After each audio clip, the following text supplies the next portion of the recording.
tell us your name and charity. Okay, so I'm Christian and I'm Anita. And we're from the Manx Viking Project. How did the charity start and what is its purpose? This is a difficult one, isn't it? We've been discussing this from our travels, I think, right the way around. We go Shetland, Ireland, everywhere. We just fell in love with history. Yeah. And at some point, with a Guinness in hand, there was a discussion, wasn't there? Yeah. So, especially somewhere like Shetland, the community spirit is so thick and the heritage there is so thick. And coming back to the Isle of Man, it's like, what are we doing to celebrate our Norse heritage? And why shouldn't we do something ourselves about it if nobody else is? And just built from there, very fortunate to gain 6 acres of land in 2020 and put the planning in for it, which was unanimously approved by the planning committee.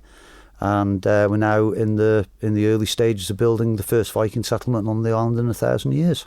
What are your main goals? So the main goals for me are to create a cultural community hub that celebrates our heritage, that people can come to. It'll be open in a variety of different ways, from like open days and weekends to just being there, just being somewhere that people can just pull into and get a cup of coffee, sit in the longhouse around the fire and have a chat amongst themselves.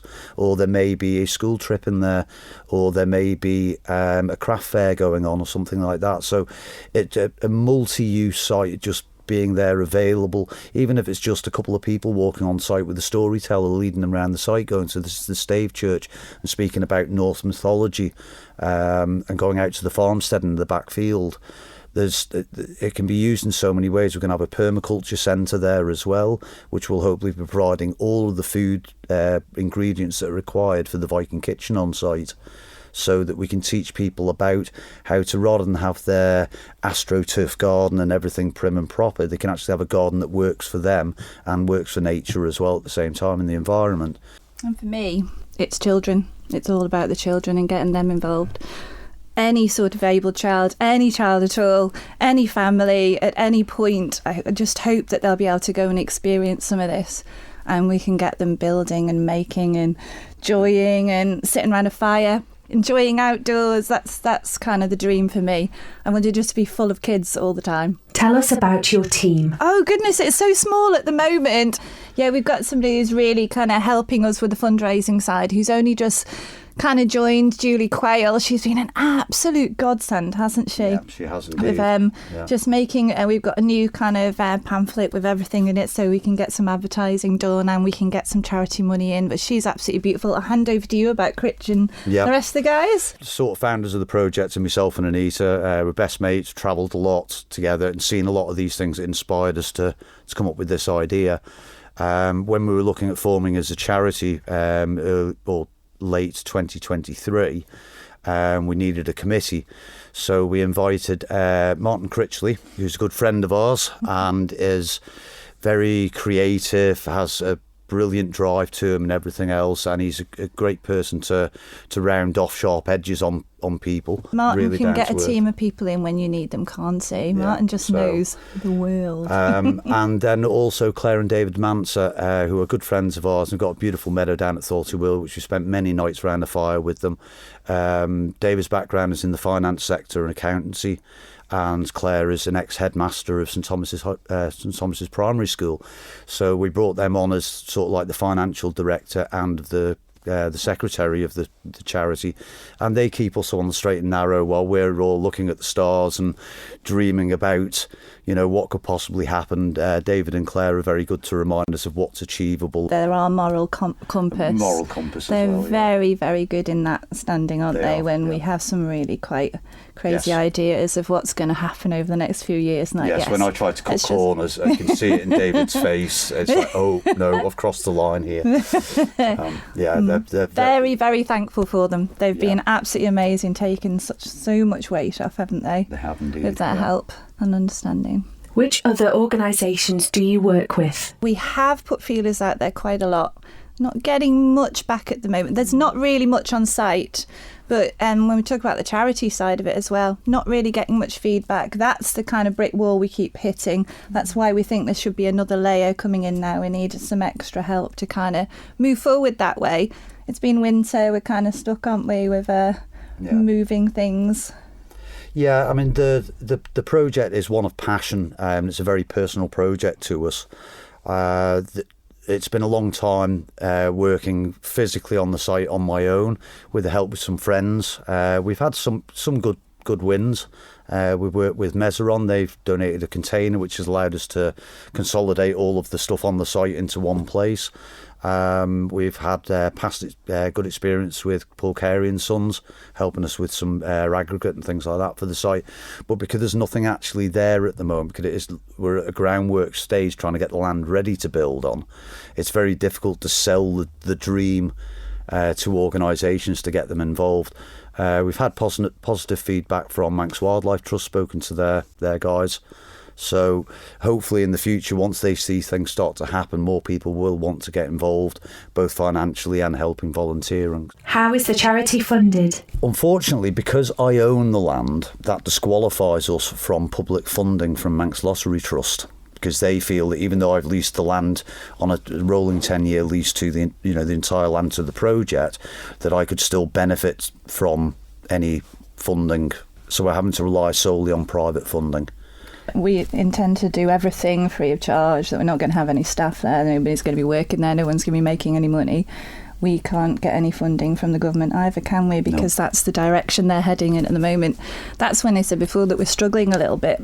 So if anyone has got any advice, that would be brilliant if they could get in touch with us. But we'll get there. We've got Julie on side. We will. We're positive that something will happen and come along. But at the moment, we'll plod along and we'll get it done, won't we? Yeah. How do you see the charity developing over the next 5 years? That's an exciting one. If we can get phase 1 built, if we can get the main settlement built, there is scope for us to get more land adjacent to the current site.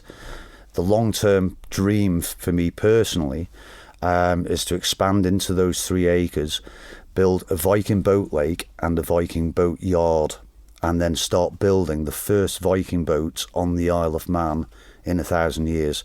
And we're not talking full-size Viking boats like the Viking boat races and larger, or the Odin's Raven. We want to start building Viking boats for kids and teaching kids how to sail and work together as a team, and have even like a junior Viking boat race in the future. So the project is limitless. What it can enable as a canvas, the sky's the limit, from everything from mental health well-being to permaculture and the environment, to artistic, cultural arts and crafts, which Anita, with the sensory workshop. I think for me, it's getting getting kids to sit down in under the trees and to play with Willow and to play, just to enjoy building and making things. And we have lots of friends who do weaving. We have willow makers and stuff. They want to be able to get so I think it's all that thing to maybe close their eyes and experience the touch and the feel and the wind, and that's what we kind of want around the sensory side of things. We have done lots of willow workshops up to now, but they've not been outdoors, sat with the wind blowing through their hair, and that's the dream. That's what we want for that side of things. Soapstone. Playing with soapstone as well, absolutely. Yeah. We've got some lovely ideas with soapstone. If we can get hold of enough soapstone, that's another chapter, isn't it? That's another trip to Shetland. It is. Yeah. Once we've built the Viking ships, we can go and get some more soapstone. But things like bead kilns, about the pagan lady and the Viking beads that were found at Peel Castle. We can actually recreate those, make jewellery kilns in the sensory workshop and make replicas of all of those. We've got good friends in Cumbria at Moorforge, and they've actually made their own bead kilns, and David showed us how they recreated all of the Viking beads there. Shout out to Moorforge as well. Everybody Google that. That's an amazing little site. Very quiet little site, but beautiful. If you actually do a Google search for building a Viking settlement, nobody's built one in the last 20 or 30 years, so it all predates the internet and easy use of digital recording, etc. So there's never actually been a documented build of one. So what we're hoping to do is, as part of this, we were actually approached by ITM Productions in late 2020, asking whether they'd be interested in them doing a documentary, but I didn't really want the pressure at the time of and time constraints of that sort of thing, and doing it artificially just to make it happen quicker. So I turned them down at the time. Instead, I've opted to sort of video document it myself with the drone and so on and so forth.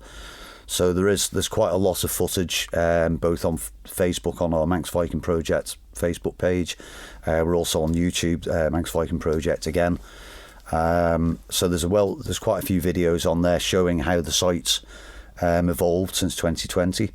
We're hoping that will speed up naturally once more people get involved and things start happening on a daily basis. How can people support you? Although the project is going to be very organic, we're using recycled materials and so on and so forth, there's still a financial element to it. There's some things that we can't beg, borrow and steal off the land. So we're always actively looking for funding.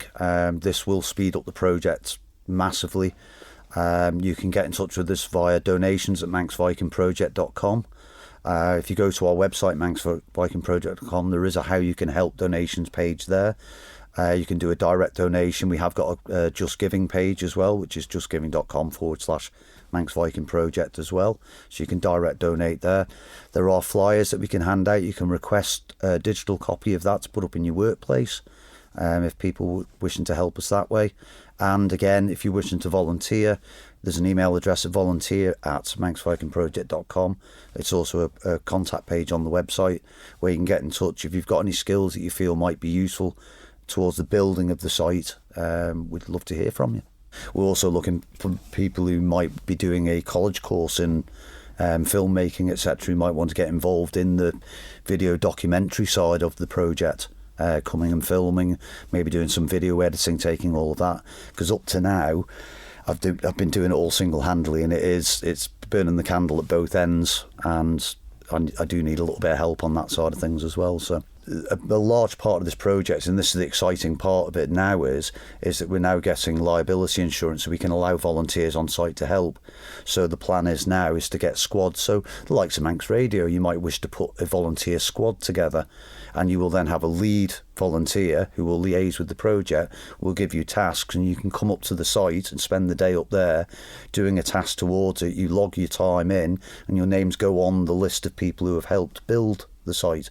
So then when it's all built, you can come along, carve your name into one of the beams in the longhouse. Have a shield, a Manx Radio shield up in the longhouse. That's the idea, isn't it? To go, yes, we were part of this. We helped make this happen, and that's what I want. It's not my project. It's our project. It's the island's project, and we want everybody to say they were part of building. We have a team when we have our first Uppelia up there. Yeah. Everybody dressed up as Vikings and we burn a big Viking ship. That'll happen. Yeah. Where can people find out more? Well, you can go to the manxvikingproject.com. That's the most important. Go and have a look at all the videos. There's a wealth of stuff that's been put up there. And hear Christian kind of wandering around the site, and go to our Facebook page as well with the same. Please come and join in, give us some ideas, let's move forward with everybody involved. As I said, we're going to have another layer of people helping now. That's the next step. If you fancy that, just get in touch and say hi. The Charity of the Week. Profile complete.